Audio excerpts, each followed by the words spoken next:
I think I'm actually doing better by having less time for the side hustle. Because if I had more time, I would fill that with, I don't know, redoing my website, for example, which doesn't make sense. I should focus on other stuff. So having so little time really forces me to first only find clients that pay me a really high rate, because I just have like 1 hour per day. So it has to be a really high rate. And when I work on the materials, the website or whatever, I really need to go directly to the most important stuff because I just don't have time to do the rest. All right, welcome everybody. Today I'm excited to have Bastien Siebman with us to talk about how you can start a consulting practice and build a consulting practice as a side hustle. Bastien is an Asana Certified Pro who helps clients all around the world. He's the Asana Community #1 contributor, author of 4 books, and the creator of many tools and services. His team of virtual Asana assistants helps clients delegate and save time. And as I spoke with him, I really got a sense that he understood how to balance starting a side hustle and doing it in a realistic way. A lot of people do it a little too crazy, and it doesn't always work out. It's kind of delusional sometimes or low percentage. So thank you so much for joining us, Bastien, and welcome to the show. Thanks for having me. Really excited. Absolutely.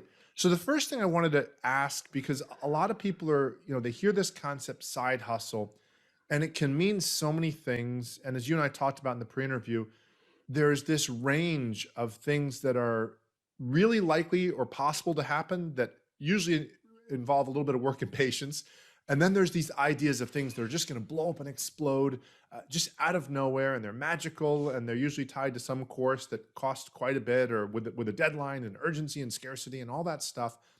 How did you start your consulting practice, and what's your current working situation so people can kind of get a sense of where you're at and what you're doing? I actually did not start a consulting practice. I had 3 clients. I had one client that paid, another one, and at one point I just looked back and I realized I did have a consulting practice, but it wasn't my goal at the beginning. I think it might be the difference. I didn't wake up one day and say, okay, I want to be a consultant. I actually specialized on a tool because I really liked the tool, which is Asana, and I became quite good at it, and I built stuff for fun, and I've written books for fun, and then some people offered some money to help them, so I accepted. And again, just things started from there, and I didn't wake up one day saying, okay, I want to have a consulting practice. I just built stuff along the way. Awesome. Thank you. It's funny you say that, and because it resonates so much with what I did. I left a corporate job and started a business thinking I was going to do a certain type of coaching and consulting. And that didn't work out. And in fact, I was fortunate to realize pretty quickly it wasn't working out. So I pivoted to something else. And it was the third thing that I pivoted that actually turned into something that now is one of the main sources of income that I have, my software business. And yet so much of what I was doing was looking for just how can I help? It wasn't this magical thing, like you said. I knew I wanted freedom. I knew I wanted to go a certain direction, but it didn't happen out of nowhere. It certainly didn't happen the way I planned it. And yet being open to what people wanted isn't always the sexiest sounding thing. And yet it was something that worked out for me. What would you say is the wisest way to start either a side hustle or a consulting practice? And I think you kind of reference on it about being something that you really enjoy. How would you suggest somebody get started in a way that's wise, that's not going to cost them a lot of money, that's not going to have them trying to explain to their spouse what just happened with the $20,000 that they invested on a credit card somewhere? What's a wise way, a smart way to do that that you've seen? I started from something I knew, which was web development. So I started to build stuff, develop stuff around Asana. And to do that, I had to really study the tool, and that gave me the confidence to help other online, because I just realized people had questions I had answers to. So I really helped people, kept building stuff. And I thought that maybe one day I would be able to solve those tools I was building, the website I was building. I was hoping to make some money from that, and I never had the intention of doing consulting because I didn't really know it existed. And at the time, I think being an Asana consultant did not exist at all. And having a side hustle, I didn't know it existing either. So I was just building stuff in addition to my main business, my main work as an employee. Okay, great. And so something else you and I talked about, which I thought was really good, and it's a bit of advice I try to give people, is it can be great to make this, or it can sound great to make this heroic leap that I'm leaving and I'm never Yeah, coming back. exactly. I'm starting my own thing, and it's just a very dramatic thing. And sometimes that can work. But a lot of the times people have commitments. They might have families, they might have kids, they might have bills, they might just not want to jump, they might not know what to do. Share a little bit, if you don't mind, about your situation as far as how you're currently doing it and what you like about balancing, leveraging the benefits. There are benefits to being an employee, there are benefits to starting a side hustle. How have you been able to leverage both of those to be able to do what you want? Because ultimately, when you talk to most entrepreneurs or most people, it's like, well, I want to do what I want. And it might look differently. And I think sometimes people get caught up in this very extreme dramatic version that it has to be that they tell everybody off and they're never showing up again. And yet, if you have a business, you go right back, you just work for different people and your name's on the door now and you do the same work. Yeah.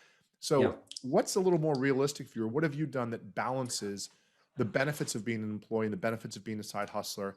And what freedoms does that give you?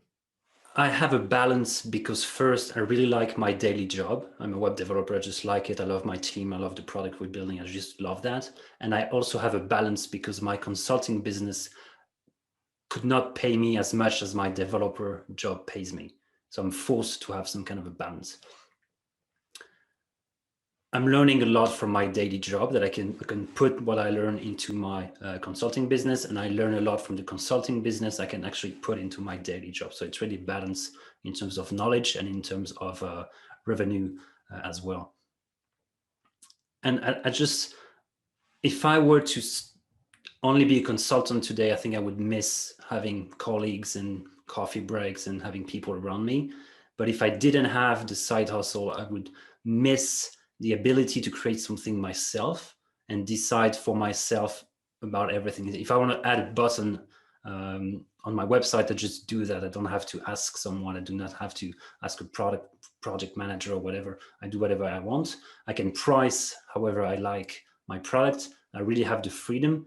And it's really two different worlds that really balance themselves and they feed each other.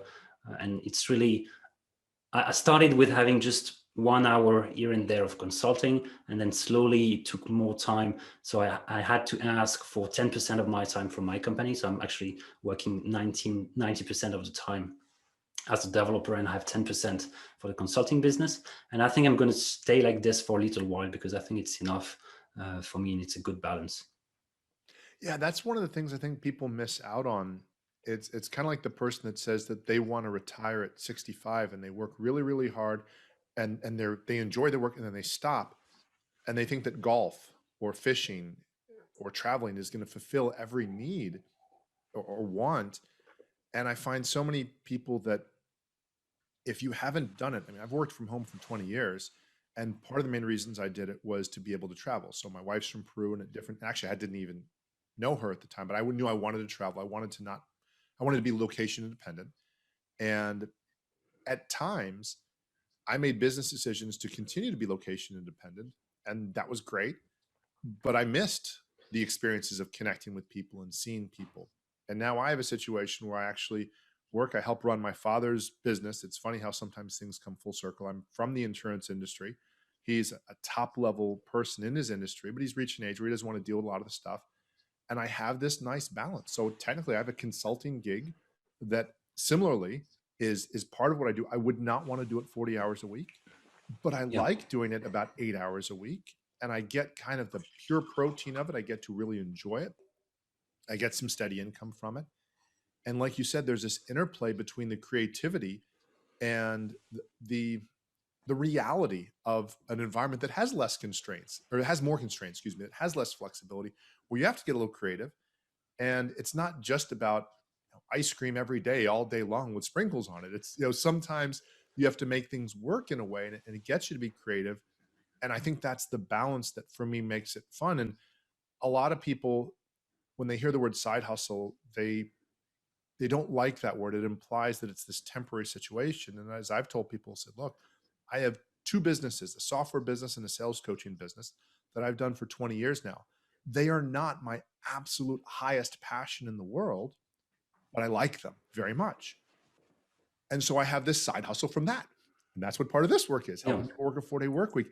So if you're creative, you're usually going to be looking to do something new, but that new thing isn't going to necessarily pay the bills. It might pay you absolutely nothing for a while, but it's joy, no different than a hobby or art. Or I think that's the part that people miss is, like you said, a 90%, 10% balance is what's working for you. And so many people are looking for somebody to give it to them. But if you're managing your finances, if you can afford it, you can kind of choose what you want to do. And I think that's something that I really just enjoyed about hearing about your process and how you balance this, to where at the end of the day, you're getting to do what you want to do. And I think that's the main goal. How did you figure out your balance, or how did you know that that's what you wanted, as opposed to perhaps getting caught up in the ego or the glamour of being your own boss and throwing everything aside? What kept you grounded? First, just to go back on what you said, I actually realized my motivation is always like this. It goes up and down for my daily business. And it's always the opposite for the side hustle. So when I'm down at my main developer job, I have a very high motivation for the side hustle. So I put everything on the side hustle. I still do my daily work. I do my hours, but with less motivation. And when I'm down in motivation in my side hustle, that's usually because I'm really excited about the work I do every day. And I try to balance that. And actually, I don't try, it's just the way it works. I always do like this. And at the moment, I'm really motivated by my Asana stuff. And last month, it was about my daily job. So it's really synced like in opposite direction. Yeah. Yeah, go ahead. Oh yeah, I was gonna say, well, I think that's the balance. When people talk about work-life balance, or I remember when I was in college, I hung out with a few different groups, because what I would find is, like, I played volleyball and I was part of a fraternity, and I had another group of friends. And usually, at least in work or in groups, there's time where there's downtime. In the case of my social circle, sometimes things would either get boring, or sometimes people would start just talking bad about it. I was like, okay, I'm going to my other area now. I remember once I was working on a corporate project, and some of my friends were on one team, and they had to sit through all the meetings. Well, I was blessed. I was on 3 different teams. So whenever a meeting came up, I was like, oh gosh, you know what? I need to go to this other thing. And I always dodged all the meetings, and ironically got just about as much done per project as some of my friends did on one, because I had an excuse to duck out of and these were corporate meetings, that I didn't, just sit in and listen to somebody, sharing and going on and on, things that could have been an email. And again, that ebb and flow, and you're not going to always be excited about something. Now, if people say, well, wait, I want to be a billionaire. Okay, well then maybe focus on 1 or 2 things exclusively, 80 hours a week. And yes, that's, I don't know that path. So that's what I've heard that takes. But being happy and Yeah. enjoying your work doesn't necessarily take that. And certainly being either part of a team, or helping somebody, or bringing on a team, can certainly be something that's positive. When you're building, I also oh, realized sure. that for my side hustle, I have so little hours. I really need to focus on the most important stuff. So I have to cut out all the noise, and I do not do the fluffy stuff. And I think I'm actually doing better by having less time for the side hustle.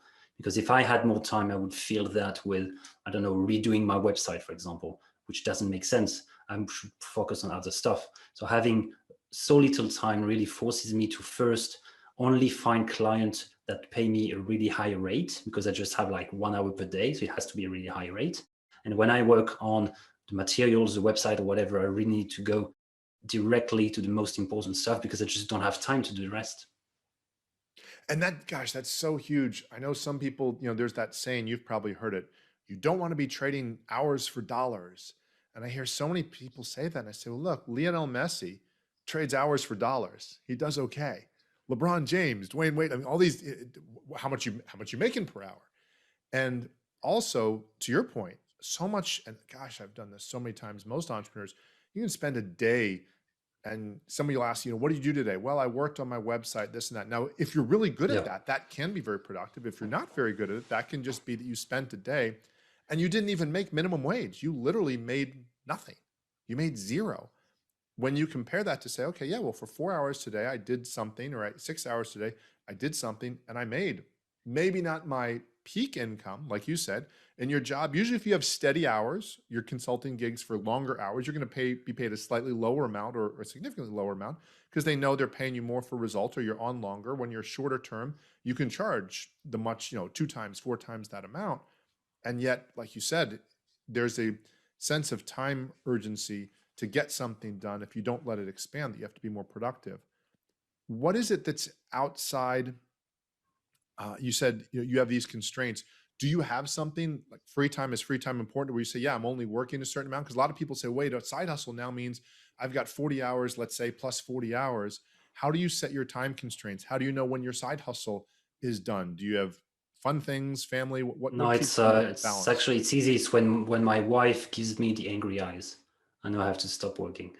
But no, I'm not working that much actually. I'm working after hours sometimes, like 1 hour, 2 hours in the evening, maybe once a week. And I work during the nap of my kids. And I work sometime. I have a short lunch break compared to other people. For example, today I had 30 minutes to work on my side hustle. I took that time. And yeah, just and what I realized, my chance is that my clients, the biggest market for Asana at the moment is the US, and I'm in France, which means my business hours are not the same as theirs. So my side hustle actually matches the day in the US or the day in Asia. So I can work with clients from Asia or the US when that's their business days, business hours, and when it's mine, they don't work at all. So time zones really worked for me in that case. Yeah, I think people miss that there's so much opportunity somewhere. There's a song about drinking for a happy hour. It's called "It's 5 o'clock somewhere." Well, it's 5 o'clock somewhere. Somewhere, somebody's in a different time zone from you. And one of the things I like too about what you said is, you know, some people will talk about, well, Wade, 4 day work week. Are you always working 4 days? Well, I do my best to stick at 4 days, and things have shifted for me a little too with my children's age and also with COVID. But my children, or our children, Rosanna and my wife, um, our children are 14 and 11. They're at a different stage than they were 4 or 5 years ago. 4 or 5 years ago, they wanted every minute I had available. 14, 11, they pop in and out, and sometimes they have their thing going on.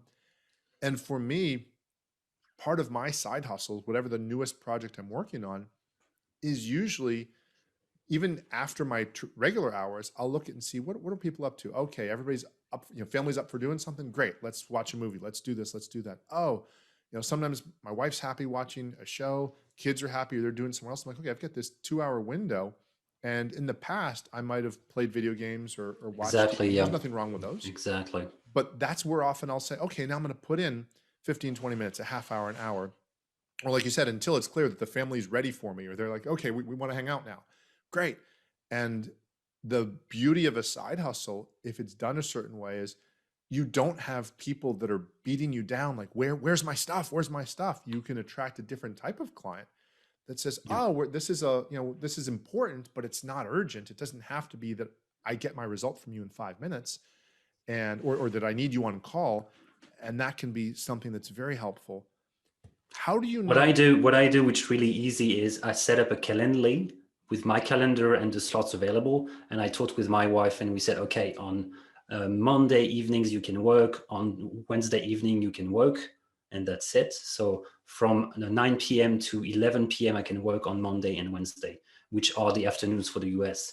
And I also have like Wednesday morning from 7 a.m. to 8 a.m. I can also take clients from Asia. That's my available slots. And every day from 1 p.m. to 2 p.m. before I start again my daily work, I can also have clients at that time slots. So I just have my time slots open. The client can book anytime they wish, but they can't book me in the middle of the day. That's that's so brilliant. That's such a great use of technology, and I love the fact that you discuss it with your wife, because that's another part too that, as much as people can joke about it, can become a problem if you're not clear about what you're doing. And certainly there'll be times when you schedule something and, oh, something comes up. I wish we'd have had this time free, or maybe need to reschedule the client.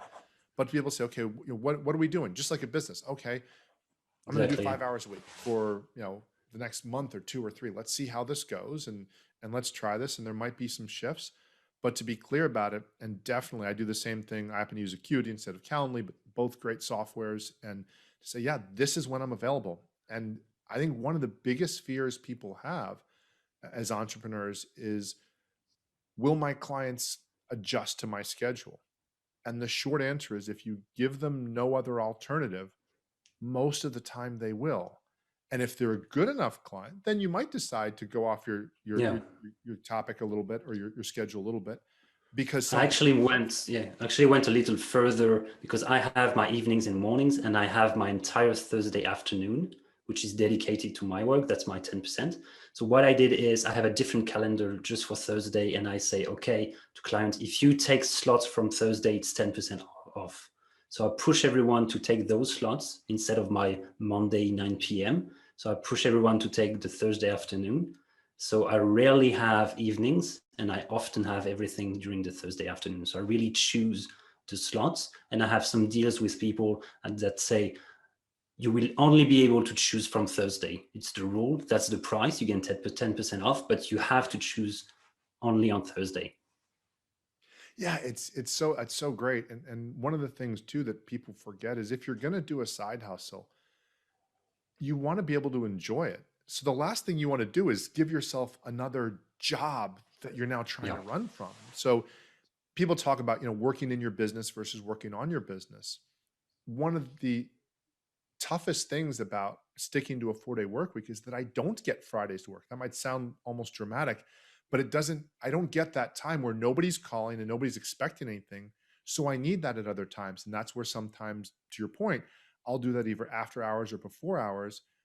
But if I try to funnel people again to certain times, just like you're talking about, to say, look, this is when these things happen, especially when you're doing something for somebody. And specifically, if, for example, if you're a podcaster, if you're interviewing people for video shows, I see some people that they're hosting the show and they're so worried about their guests. And I did that at first, and I thought, well, wait, hold on.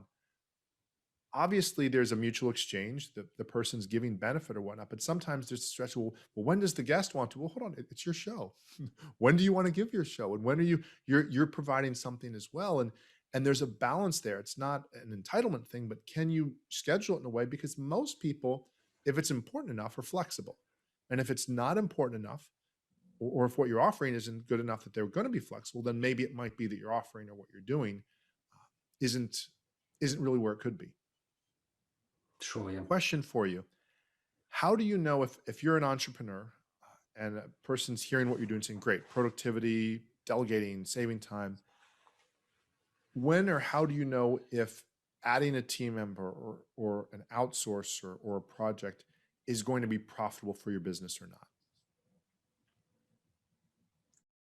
I think it comes down to knowing how much you're willing to pay to save 1 hour of your time. For example, if you talk about the VAs, am I willing to pay $20 to have that extra hour to do something else or to go with my kids? So you really need to have like a number in mind to know if you can buy someone. Also, you need to take into account the time to train them, and that goes into the computation, obviously. And when it comes to hiring, I never had that choice because I'm not making enough money to hire someone and pay myself at the same time.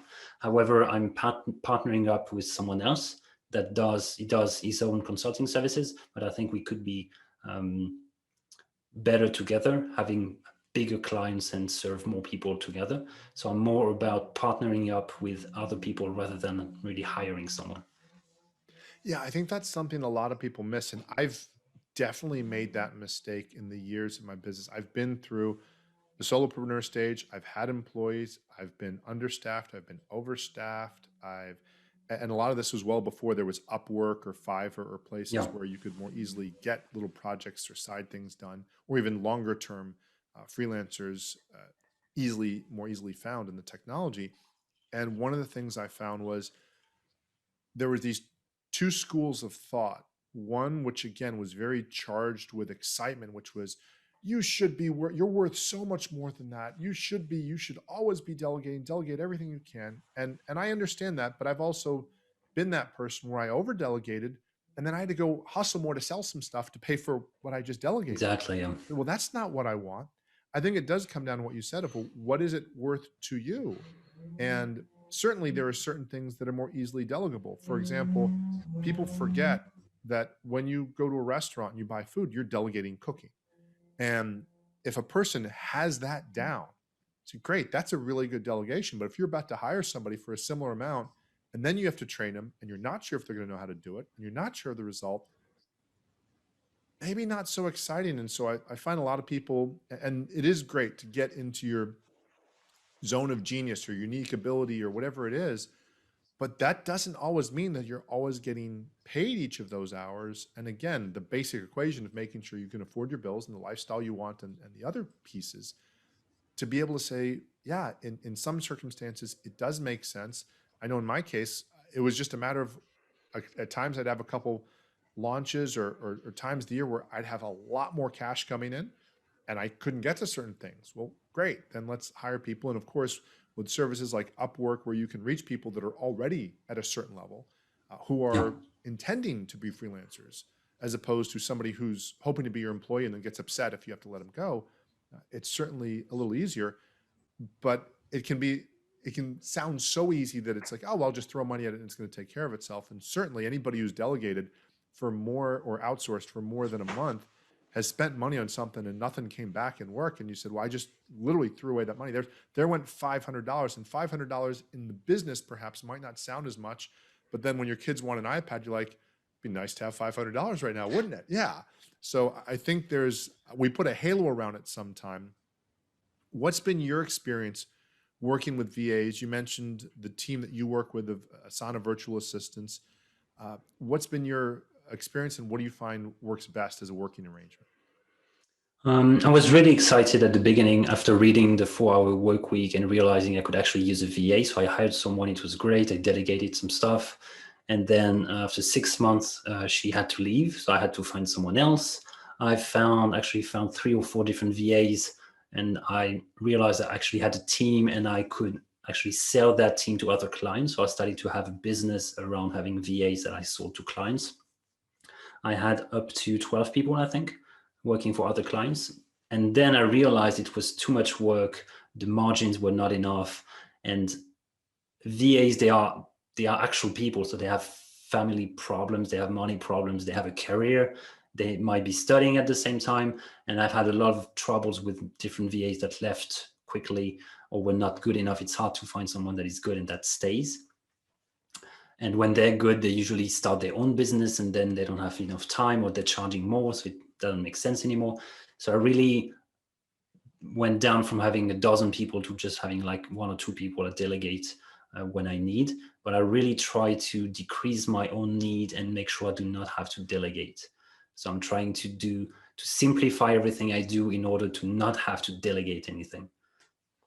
Yeah, that's been something that's been huge for me. Similar thing, I'd read Tim Ferriss's 4-Hour Work Week years ago and started doing the delegations and very similar, found that, well, now if I didn't reach the point where I was hiring them out to other people, but I was connecting with a few people. And what I found worked best for me was there was a couple freelancers that I worked with that were excellent, and I didn't always have work for them.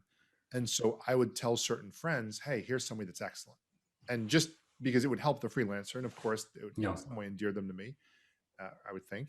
And it also just helped create a continuity that that person was getting good work. And for my friends to be able to say, hey, here's somebody who already knows how to do this thing that it took me a while to help this person get there. And usually the way I would explain to the freelancers, look, what I'm going to ask you to do is I'm going to teach you a very specific thing that I know a lot of people need done.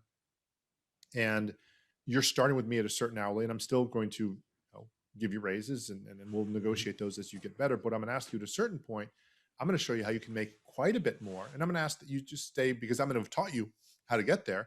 I'm going to ask that you, keep me at that good rate, and I'm going to help you get other business. And I found that worked really well too. Is Cool. this very nice win-win situation of helping a fellow entrepreneur, though, not an employee, not somebody that needed to be raised like a child, but somebody who is a fellow entrepreneur to say, look, I'm going to teach you this thing. I'm going to show you, you're going to, here's the mechanics.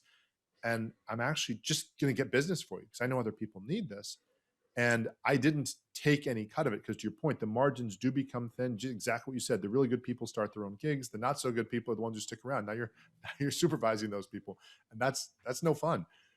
But it Yeah, and allowed me finding a deal it's a lot of energy. You have to negotiate, you have to track the work they do, they have to pay you, or the clients have to pay you, and then you pay them. And depending on the financial structure you have, you might be losing money. So it's really, I realized after a while, it's not a good business unless you really have a lot of people, like a dozen or 30 or 50 people you place at clients. Otherwise, I think it's too much trouble. Yeah, and that's why I have a few friends that actually run businesses like that, and they find it funny when people say, "But you charge so much." I say, "Well, who do you think is building this team and helping, train them, coach them?" They're like, "Look, I need to make somewhere in here. Yeah. It's not like there's people just dropped from the sky, landed knowing all this information, and I happen to know them, and I'm trying to make them. No, I've helped to develop them to get there. So in that case, they're developing people. Which, if you like that, that's great. But again, it's a different business model. It's like the person that invests in real estate with a couple tips and is wondering why they're not making as much as the person that takes it, as a full-time job. Definitely. Yeah. It's a very different thing. What do you find works best for you to find leads for your consulting practice, your side hustle? Free content being put online. I think there's two philosophies out there. You have the one that do not share anything for free and they believe they have to sell anything they know. It's not, I don't think it's bad. I just think it doesn't work in my case. And in my case, I just share as much as I can for free. And what's funny is everything I teach clients that pay me, they can actually have the exact same information for free online because I've done videos, I've written books, I've posted stuff online. So anything I teach them is actually available online. So what they buy from me is the short version, the condensed version, specifically applied to their case. So they're just buying time from me if they don't want to look for themselves online.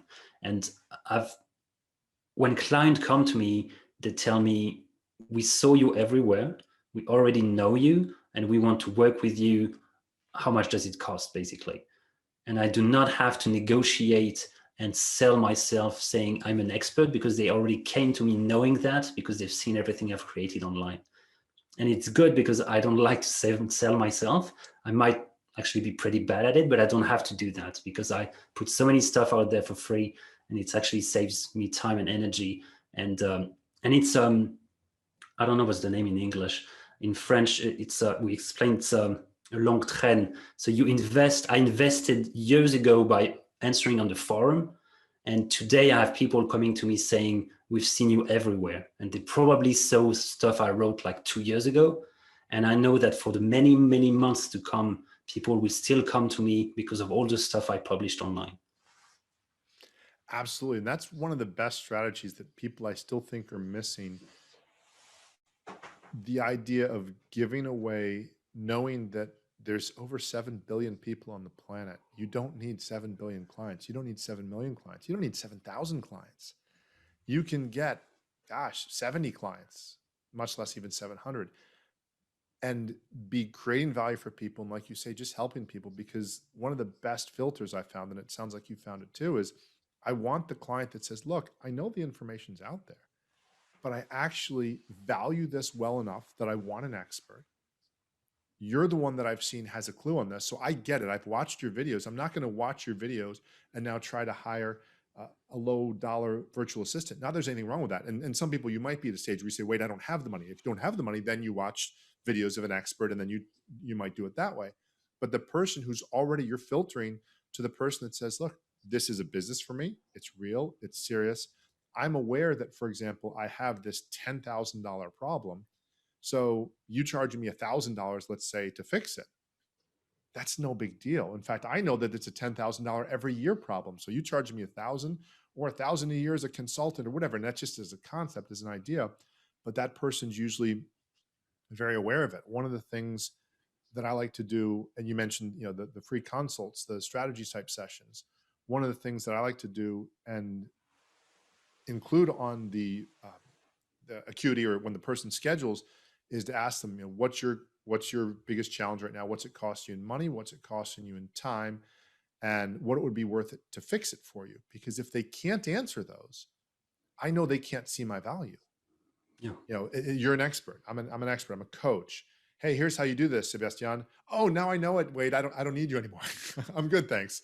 No, I want to make sure you understand what it's worth and what it means to you. And then from that standpoint, yeah, then the person will also implement, because I would imagine you run in this too. Sometimes people want they want the answer, but then the implementation takes a quite bit longer. And I imagine there's a lot of people who are looking for your skill implementing, not just the idea. Is that accurate? Yeah, I guess so, because they just want the answer. They can find it quite easily by typing the right words. But sometimes the answer I gave to someone on the forum does not apply to them. So I really need to, and sometimes the answer I gave 2 years ago doesn't work anymore. And there's a new way of doing things now. And because I follow what's happening every day, I know what's the latest, best solution to any problem they have. They actually pay me to give them that solution and not the one I gave a long time ago that was good at the time, but not good now. Awesome. Share a little, if you don't mind. I was really interested in the tool. You tell me about the tools you've built. So, and now I'm going to ask you, if you would geek out a little bit, because I know a little bit about Asana. Would you share a little bit about what Asana does for people? And then what about the tools you've built from that? How did that start out? And then how did that turn into something that you were able to Okay. charge people for either the expertise or the tool?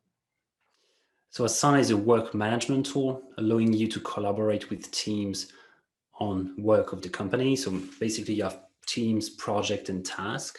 So you create the task, you assign them to someone with a due date, and those people, they do the work and they complete the task. My first tool, what I do, the tools I build are using what is called the API, which is a way to discuss with Asana from the outside. So you can actually ask Asana for information, like give me all the tasks for one person. You ask the server that, and you can also tell stuff to Asana, like create a task for someone. So I'm using the API to build tools around Asana. My first tool was about creating templates. So examples of project that people could download into their Asana. So I have someone create a project and people buy the project. So basically you want to write a book, you're already using Asana. You can buy a template of how to write a book with all the steps, all the tasks predefined, being created by an expert on the topic. So I have about 250 different templates for a lot of different topics. And people actually, they buy the knowledge being injected into Asana. So they actually save time copy pasting or whatever. That's the first tool I created. And then I created other tools. For example, in Asana, you have tags. You can put a tag on a task like urgent, high priority, whatever. In Asana, you do not have a list of the tags you use. It doesn't exist. And if you are serious about Asana, you will soon realize the tags are not being created properly. You have typos in the name, the colors are not right. So at one point, if you're serious, you really need to see a list of the tags you have because you want to clean up, you want to deduplicate. And you can't do that in Asana because the list doesn't exist. So I use the API to read all the tags and display a list on the screen so someone can actually clean and deduplicate. And I did this with a dozen other scenarios of stuff that doesn't exist. I can give you an example of a thing I might build someday. When you archive a project, the tasks are still assigned to people. It doesn't delete the task or complete the task or whatever. So people end up with tasks from archive project being assigned to them and bothering them. And Asana does not have a solution for this. So I might build a tool that actually completes all the tasks from archived project. And it sounds like a silly thing, but it can actually save dozens of hours per year to someone managing the actual Asana account of a company. So I'm all about helping Asana users save time and help them clean up the tool and make it more efficient. When Asana does not want to develop a specific feature, I do that with my tools. That's awesome. And I think that's something a lot of people miss too, is the time savings. It's not always as easy to charge for time savings as income earnings. If you help somebody make $20,000, it's a lot easier to charge for that service. But most people are aware that if you can save time, that's worth something. And especially if it's something that's a recurring situation. So I have a software that helps small business owners compensate their team members and reward them for production. And 20 years now, that's been the majority of my income, or the highest percentage of my income. And it was something I created in Excel. A friend just said, hey, I'm having this challenge with this, and this part's not automated. And all he said was, it's costing us this much time. So it was a frustration. So basically, removed a frustration, or addressed a frustration, or minimized a frustration. People, I think, are so often looking for something that's so dramatic. And I know if you're in the software development world, you hear about the idea of scratching your own itch. First, figure out something that's your own issue, Yeah. fix that, and then you might find pretty quickly of other people that have that same challenge. And whether that's the fitness industry, whether it's working out and trying to find the best way to gain muscle in a short period of time, or lose weight, or whatever it might be, I think so much of this comes back to what you started with, was having a genuine curiosity and passion about something. And I guess this is why, for me, when I hear people say, well, I'm starting a side hustle so I can make a lot more money, and I'm just going with whatever is the hottest thing, say, oh, wow, trends change so quickly. And if you're not up here, you're usually going to have people that are so passionate about it that they'll do that extra level of research that you won't.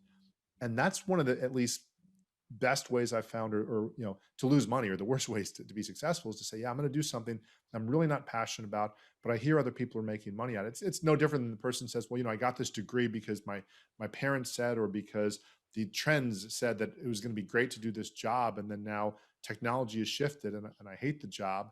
And even if I'm making money at the job, I hate the job, or whatever it is, as opposed to something you're passionate about and naturally curious about.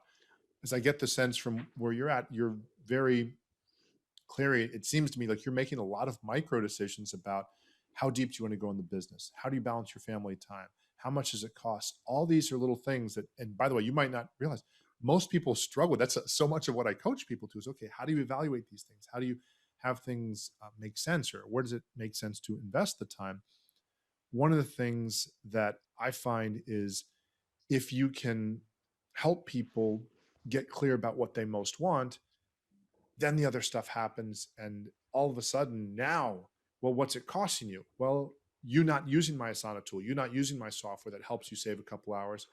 Well, remember you said you wanted to find a couple hours a week to do such and such. So you don't really, as I tell people, you don't really want my software that motivates your team members to sell. You actually want the result. And if I had magic brownies, and my magic brownies could get your team members to sell more stuff, you'd buy my magic brownies. But sadly, I have no magic brownies. So software it is, or coaching it is, or something of that balance.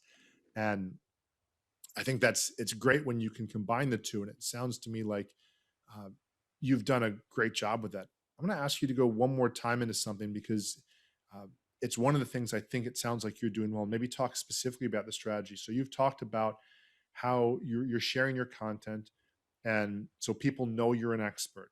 Would you share a little bit about, and then we'll give them specific links to look at, what specifically does that look like for you? You say, because a lot of people say, oh, I give away stuff and this and that. And very often they're giving away content that is really just the first part of a sales pitch, as opposed to truly giving away content and saying, hey, go do it. If you can do it, great. And if you need help, or as opposed to the person says, well, I'm going to give you, my wife tells me about this. This makes me laugh so much.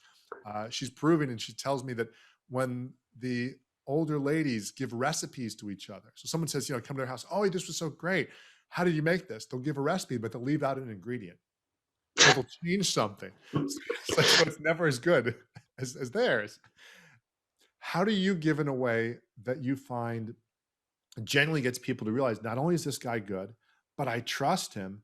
And in fact, I trust him so much that why else would I go to anybody else? What is your implementation of that look like for you, and how did that start for you?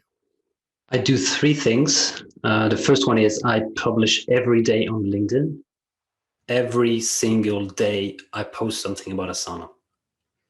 Most of the time I get a few likes. Sometimes I get many likes, but most of the time it's really quiet. I'm the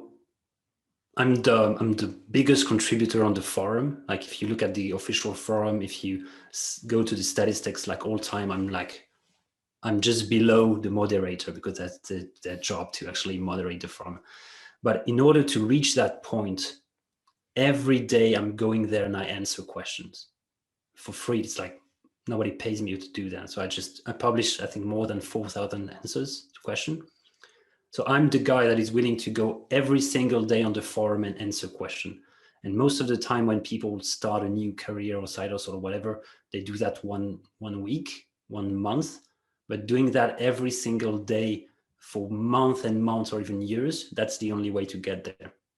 And the third thing I do is writing books. So usually I write a book, simple book, couple of dozens pages, like 100 page. It takes a couple of hours. I publish the book, I sell the book for 6 months. And then after 6 months, I put the book for free. I split the book into posts. So if I have a book with 30 chapters, it's 30 posts. I post once a week. So I have 30 weeks in advance of content that I can share. And then I start again and write another book about new stuff I learned. But I'm all about the Kaizen approach. Small steps every day will get you to a big result. And it is exactly what I've done. I've never had a big leap or big breakthrough or whatever. I just posted very regularly. I was there, I was listening to the opportunities, and I was getting clients one at a time. Now I have more than 80 clients, but to get to 80, you need to get to 1 and then 2 and then 3 and then 4, etc. Up to 80. And it just takes months and years of effort. And I'm really happy to be where I am now because it took me a long time to get there. And the strategy I put out, which was share content for free, it's actually paying out now. So I'm really happy about that. That's awesome. And it's funny. That's one of the things I find that works so well. A lot of people hear about it. They don't necessarily do it. They don't believe. Sometimes they don't have the staying power. They can't afford to because, again, as we talked about at the beginning, they've leveraged too much. They quit their job and now they're going to get paid in a short period of time. And that's why some people say, well, that's not a good strategy. Well, no, it's a 3-month strategy. No, it's not a good strategy. If you need to get paid your income in 3 months and shift, you might need a job or to do something different. But in the long run, I'd imagine there's not too many people that can knock you off that horse. You've established a territory. There's a book I love by an author named Stephen Pressfield, and it's called The War of Art.